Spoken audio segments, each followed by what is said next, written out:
अस्सलाम वालेकुम जी, कैसे हैं आप सब लोग। उम्मीद करती हूँ ठीक होंगे। मैं डॉक्टर सुबिया। आज हमें जिस टॉपिक के ऊपर बात करनी है वो टॉपिक बहुत ज़्यादा इम्पॉर्टेंट है। आज हमें बात करनी है ओबेसिटी के ऊपर, मोटापे के ऊपर, और मोटापा होने की वजूहात क्या होती हैं, ऐसी कौन सी कॉजेज़ होती हैं जिसकी वजह से ओबेसिटी होती है। और अब बाज़ दफ़ा क्या होता है कि आप बहुत सारे डाइट प्लान जो है वो कर रहे होते हैं, आप बहुत सारी मेडिकेशन यूज़ कर रहे होते हैं, आप खा बहुत कम क्वांटिटी में रहे होते हैं, लेकिन उसके बावजूद क्या होता है, उसके बावजूद आपका वेट जो है वो स्टक्ड होता है, वो एक पॉइंट पे होता है और बहुत कम खाने के बावजूद भी वेट बहुत जल्दी बढ़ रहा होता है। तो आज की वीडियो में हम जानेंगे कि इसकी कॉजेज़ क्या होती है, क्या वजूहात हो सकती है, इसके बिहाइंड पे कौन कौन सी रीज़न हो सकती है, और हम इसको होम्योपैथिक मेडिकेशन के ज़रिए कैसे कंट्रोल कर सकते हैं। वो क्या क्या साइन सिम्टम्स होते हैं जिससे हमें मालूम पड़े कि हमारे साथ ये प्रॉब्लम हो रही है, और अगर ये प्रॉब्लम हो गई है तो इसको रोका कैसे जा सकता है। अगर आपको भी ओबेसिटी है या आपके अराउंड कोई ऐसा बंदा है जिसको बहुत ज़्यादा मोटापे का इशू है, जो बहुत ज़्यादा इसकी वजह से जो है वो परेशान है, तो आज की वीडियो आपके लिए है। तो ये सारी चीज़ें जानने के लिए जो है वीडियो को एंड तक ज़रूर देखिएगा, स्किप मत कीजिएगा। और इसकी मेडिसिन भी मैं आपको बताऊंगी और डाइट प्लान भी बताऊंगी, और वो सारे जो है वो प्रिकॉशंस बताऊंगी जिनकी वजह से आप खुद को नॉर्मल कर सकते हैं। फर्स्ट ऑफ ऑल हम ये जानेंगे कि मोटापा होने की रीज़न्स क्या होती हैं। अच्छा, इसके सीधा कुछ रीज़न्स होती हैं जो मैं आपके साथ जो है वो शेयर करती हूँ। फर्स्ट इज़ दिस कि मोटापा होना जो है वो जेनेटिकली हो सकता है, यानी कि आपकी फैमिली प्रॉन है मोटापे की, ओबेसिटी की। आपके पेरेंट्स में, आपके ग्रैंड पेरेंट्स की तरफ से आपको जेनेटिकली ये जीन्स मिली हैं कि आप बहुत ज़्यादा प्रॉन हो मोटापे के लिए, यानी कि आप जो चीज़ खाते हो वो बहुत जल्दी जो है वो असर होती है, आपका मेटाबॉलिज्म जो है वो बहुत स्लो डाउन है, और आपका जो है वो एक पूरा स्नेरियो जो है वो उस गिर्द घूम रहा होता है। तो फर्स्ट जो है वो जेनेटिकली इशू हो सकता है। सेकेंड प्रॉब्लम जो होती है मोटापे की वो होती है जी हमारा लाइफस्टाइल, कि हम क्या लाइफस्टाइल अडॉप्ट कर रहे हैं, हम किस टाइम पे खाना खा रहे हैं, हम किस टाइम पे सो रहे हैं, हम किस टाइम पे वॉक कर रहे हैं, हम कितना बैठ रहे हैं, हम खाना खाने के कितनी देर बाद जो है वो लेट जाते हैं। ये पूरा एक सिनेरियो जो होता है, और हमारा डेली की वर्किंग क्या है, क्या ऐसी वर्किंग है, हम कोई ऑफिस वर्क करते हैं, उसमें क्या हमारी जो है वो वॉक का कोई सिस्टम है, कोई एक्सरसाइज वाला सिस्टम है। ये चीज़ें बहुत ज़्यादा जो है इफ़ेक्ट करती हैं हमारी बॉडी के ऊपर, हमारी बॉडी की सर्कुलेशन के ऊपर, और हमारे मेटाबॉलिज्म के स्ट्रांग होने के ऊपर। थर्ड जो चीज़ होती है कि हम सेकंड मतलब ये कि हम अपनी लाइफ को कैसे स्पेंड कर रहे हैं। थर्ड जो चीज़ होती है वो ये होती है कि हम खा क्या रहे हैं, क्या हम जो चीज़ें खा रहे हैं, जो हम अपने मील में जो चीज़ ले रहे हैं, जो ब्रेकफास्ट में ले रहे हैं, जो हम पूरे दिन में ले रहे हैं, उसमें कितनी क्वांटिटी है, उसमें कार्ब कितनी है, उसमें प्रोटीन कितनी है, क्या कितना इनटेक कर रहे हैं, क्या कैलोरीज हम ले रहे हैं, ये बहुत ज़्यादा मैटर करता है हमारी बॉडी। क्या कुछ लोग ऐसे होते हैं कि वो बहुत ज़्यादा क्वांटिटी में भी खाते हैं, उनको उस तरह से उनका मेटाबॉलिज्म जो है वो इस कदर स्ट्रांग होता है, इस कदर फास्ट होता है कि उनका वो सारी चीज़ें, उनका निज़ाम इंहज़ाम बहुत स्ट्रांग होता है, और उनको वो वैसे लग नहीं रही होती, वो उनकी बॉडी जो है वो बहुत नॉर्मल रहती है। कुछ लोग बहुत कम क्वांटिटी में भी खाते हैं, उनको वो चीज़ बहुत ज़्यादा लग रही होती है। तो ये आपको आपकी बॉडी पर भी डिपेंड करता है, आपके मेटाबॉलिज्म के स्ट्रांग होने के ऊपर भी ये डिपेंड करता है। और फोर्थ जो रीज़न होती है वो होती है हार्मोनल इम्बैलेंस।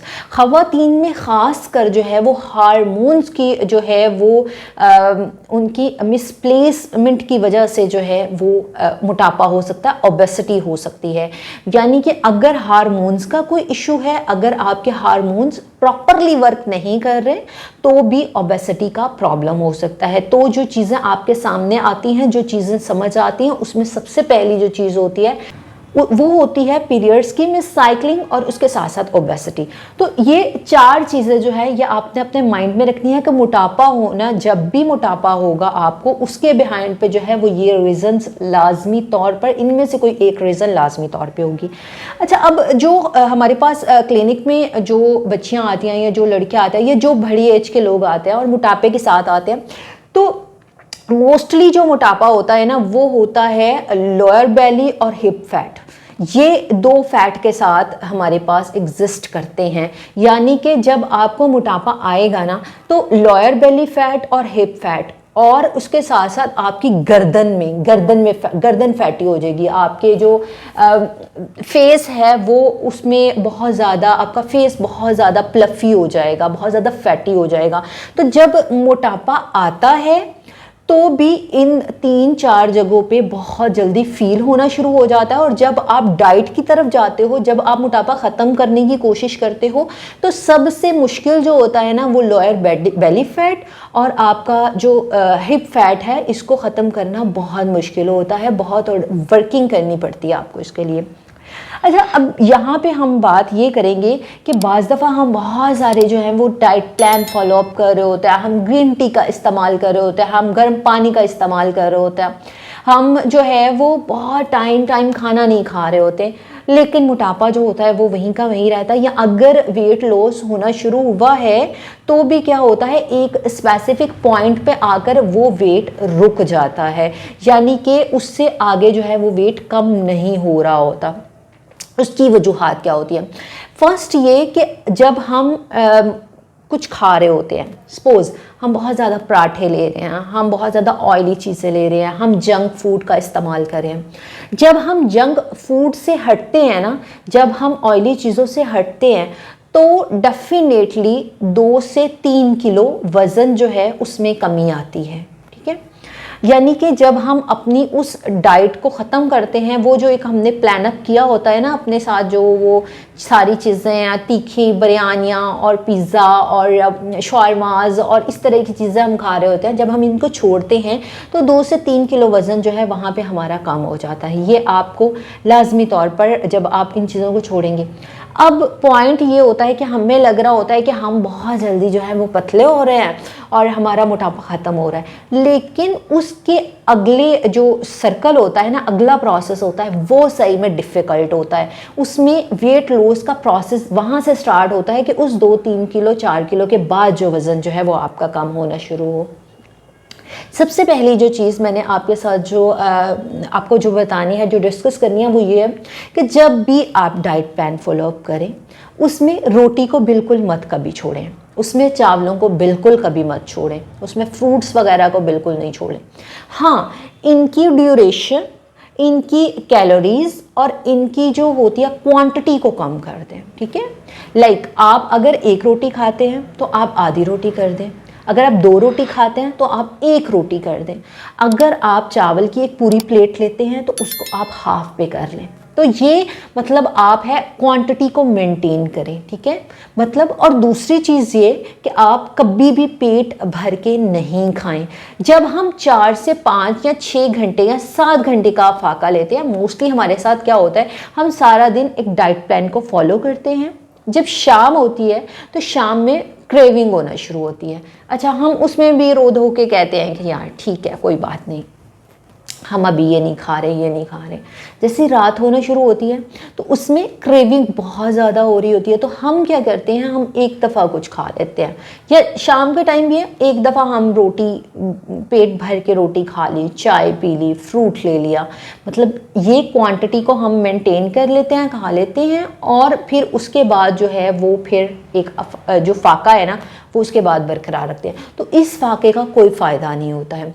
जब आप डाइट कर रहे होते हो ना, जब आप कोई चीज़ बहुत टाइम बाद ले रहे होते हो, तो हमारी बॉडी को उसके हमारे माइंड को जो है वो मैसेजेस जाते हैं, तो ये मैसेज जाना शुरू हो जाता है कि अब इतने टाइम तक ये चीज़ नहीं मिलनी, इसलिए इसको स्टोर कर लो।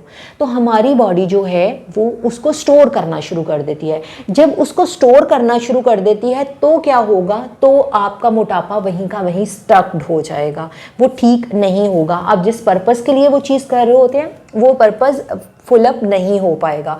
तो उसका सबसे बेहतरीन तरीका ये होता है कि आप क्वांटिटी कम कर दो। लाइक अगर आपने आधी रोटी खानी है तो आधी रोटी आप सुबह खा लो, आधी रोटी शाम में खा लो। 1 रोटी खानी है तो आधी रोटी सुबह खा लो, आधी रोटी शाम को खा लो। ठीक है, तो आपकी 1 रोटी हो जाएगी। इसी तरह आप जो हैं वो इंटरवल्स कम कर लो और उन कम इंटरवल में थोड़ा थोड़ा कुछ खाते जाओ। सारा दिन 2-2, 2.5-2.5, 3-3 घंटे अगर आप 3 मील लेते हैं तो आप उसको 6 पे कन्वर्ट कर दो। अगर आप 5 मील ले रहे हैं तो उसको आप 7 to 8 पे कन्वर्ट कर लो। ठीक है, आप जब ऐसा करेंगे ना, तो आप देखेंगे कि आपका ग्रेजुअली वेट जो है वो लूज होना शुरू हो जाएगा। एक ये बात। दूसरी जो बात बहुत ज़्यादा इंपॉर्टेंट है वो ये है कि मेडिकेशन जो है ना वो आप पर असरअंदाज होती है 50% वर्कआउट करना होता है आपकी बॉडी ने, आपके डाइट प्लान ने और आपके लाइफस्टाइल ने, कि आप उसको किस तरह से मेंटेन कर रहे हैं। अगर आप कहते हैं कि जी मैं मेडिसिन खा रहा हूँ और मैं ये डाइट फॉलोअप नहीं कर रहा, तो कोई फ़ायदा नहीं होगा। इसके साथ साथ आप जो है वो 45 मिनट की कोशिश कीजिएगा कि वॉक को स्टार्ट करें। अगर 45 मिनट नहीं कर सकते तो 30 मिनट की लाजमी तौर पे वॉक करें। और जो मेडिसिन आपने जो मेडिसिन खानी शुरू की है, अच्छा मेडिसिन बाज़ दफ़ा हम बहुत हाई पोटेंसी पे चले जाते हैं, बहुत हाई रैंक पे चले जाते हैं, तो उस पर भी थोड़ा सा इज्तनाब करें। आप डाइट प्लान को इस तरह फॉलोअप करें कि उसमें प्रोटीन, उसमें जो है आपके जितने भी फाइबर्स हैं, जितनी भी आपके इनटेक हैं, उसमें उनकी मकदार जो है, उनकी क्वांटिटी थोड़ी कम हो लेकिन बिल्कुल ख़त्म ना हो। जब आप बिल्कुल उनको ख़त्म कर देते हैं, लो पे चले जाते हैं, तो आपके जिस्म में मुख्तलिफ जो है वो कॉम्प्लिकेशंस पैदा हो जाती हैं, जिसकी वजह से विटामिन डी की, विटामिन सी की, B6-12 की, कैल्शियम की, प्रोटीन की बहुत सारी जो है वो डेफिशिएंसीज होना शुरू हो जाती हैं। जब ये डेफिशिएंसीज होना शुरू हो जाती हैं तो आपका मोटापा जो है वहाँ का वहाँ जो है वो रुक जाता है और वेट जो है वो एक स्पेसिफिक पॉइंट पे जो है वो कम होता है, लेकिन उस स्पेसिफिक पॉइंट से आगे नहीं जा सकता। इसलिए उनकी क्वांटिटी को कम करें और टाइमिंग ड्यूरेशन बढ़ा दें। 2.5-3 घंटे के बाद जो है वो थोड़ी क्वांटिटी में मील अपना लें, अपना खाना लें, अपने कुछ कुकीज़ ले लें, कोई इस तरह के नगेट्स ले लें, मतलब थोड़ी इंटरवल्स के साथ जो है वो आप अपने खाने की मकदार को रखें। अब यहाँ पे मैं आपको होम्योपैथी की एक बहुत ही ऐसी अच्छी रेमेडी बताऊँगी। आप अगर एक अच्छा डाइट प्लान इस्तेमाल करते हैं, अगर आप एक अच्छा डाइट प्लान यूज़ करने के साथ, अच्छी लाइफस्टाइल को गुजारने के साथ, वॉक के साथ इस मेडिसिन को यूज़ करेंगे, आप देखेंगे सिर्फ 1 महीना आपने इस मेडिसिन को यूज़ करना है और 1 महीने बाद आपने मुझे रिजल्ट ज़रूर बताने हैं। जब आप स्टार्ट करेंगे आप अपना एक दफ़ा वेट चेक कर लीजिएगा और जब आप 1 महीने के बाद अपना वेट चेक करेंगे आपको गारंटेड जो है वो 5 to 6 kg वेट का लॉस होगा, अगर आप प्रॉपरली इसको उस तरीके से इस्तेमाल करते हैं जिस तरीके से मैं आपको बता रही हूँ। आपको अगर आप अपने जो भी आपका कंसल्टेंट है आपको एक डाइट प्लान देता है, आप उसके अकॉर्डिंगली जो है वो अपनी डाइट को रखते हैं, आप बाहर के खाने नहीं खाते, जंक फूड नहीं खाते, आप अपने खुराक पे जो है वो ज़्यादा कंसंट्रेट करते हैं इन द सेंस ऑफ कि आप क्वांटिटी को कम कर देते हैं, इंटरवल्स को बढ़ाकर टाइमिंग ज़्यादा कर देते हैं, 3 टाइम का जो मील है वो 6 टाइम पे ले जाते हैं, शाम 4-5 बजे के बाद जो है वो फ्रूट्स का इस्तेमाल ना करें, 5-6 बजे के बाद खाने का इस्तेमाल ना करें। सुबह उठ के आप कोशिश कीजिए कि आप नीम गर्म पानी के साथ जो है वो अपने दिन का आगाज़ करें, तो आपका वेट 1 मंथ में गारंटेड 5 to 6 kg जो है वो कम हो जाएगा। मेडिसिन कौन सी है? वो जी है फाइटोलाका और फ्यूकस। फाइटोलाका जो है वो आपने 200 की पोटेंसी में लेनी है और फ्यूकस भी आपने 200 की पोटेंसी में लेनी है। शैबे की कंपनी की ले लीजिए। आपको जो आपको लगता है कि ये कंपनी जो है वो अच्छी है या ये मेडिसिन मेरे लिए अच्छी है, तो उस ब्रांड की जो है वो आप मेडिसिन इस्तेमाल करें। फ्यूकस और फाइटोलाका ये 2 मेडिसिन आपने लेनी है। नीम गर्म पानी 2 घूंट आप लें, इसमें आप जो है इसके 5 ड्रॉप्स लें। सुबह निहार मुँह जो है वो आप इसको खाने से आधा, मतलब आप जब ब्रेकफास्ट करते हैं ब्रेकफास्ट से आधा घंटा पहले, शाम को ब्रेकफास्ट जो आप अपना मील लेते हैं उससे आधा घंटा पहले जो है आप इसको इस्तेमाल करें। 1 महीने के इस्तेमाल से आपको समझ आ जाएगी कि आपका फैट जो है, ख़ास कर उन ख़वातीन का, उन हजरात के लिए जिनको लोअर बेली ओबेसिटी और हिप ओबेसिटी बहुत ज़्यादा, यानी कि लोअर बेली फैट बहुत ज़्यादा है, हिप फैट बहुत ज़्यादा और उनके फेस पे बहुत ज़्यादा फैट है, गर्दन पे बहुत ज़्यादा फैट है, उनको विदिन अ मंथ बहुत ज़्यादा फ़र्क पड़ेगा। उम्मीद करती हूँ कि आज की वीडियो में जो मैंने आपके साथ बातें डिस्कस की आपको उनकी समझ आई होगी। अगर फिर भी कोई क्वेश्चन ऐसा हो जो आप मुझसे पूछना चाहते हो तो वो आप मेरे DM कर सकते हैं। आप इसके अलावा जो है मुझे मेल कर सकते हैं। मेरा जीमेल एड्रेस है जी hdrzubia93@gmail.com, या फिर मेरा फेसबुक पर पेज है होम्योपैथिक डॉक्टर जुबिया शफीक के नाम से, आप उस पर मुझसे कॉन्टेक्ट कर सकते हैं। अपना बहुत सारा ख्याल रखिएगा। वीडियो पसंद आई लाइक कर दीजिएगा, चैनल को सब्सक्राइब लाजमी तौर पे कर दीजिएगा, बेल आइकन के बटन को दबा दीजिएगा ताकि आने वाली नई वीडियो आप तक ज़रूर पहुंचे। इंशाल्लाह आपसे नेक्स्ट वीडियो में मुलाकात होगी, तब तक के लिए अल्लाह हाफ़िज़।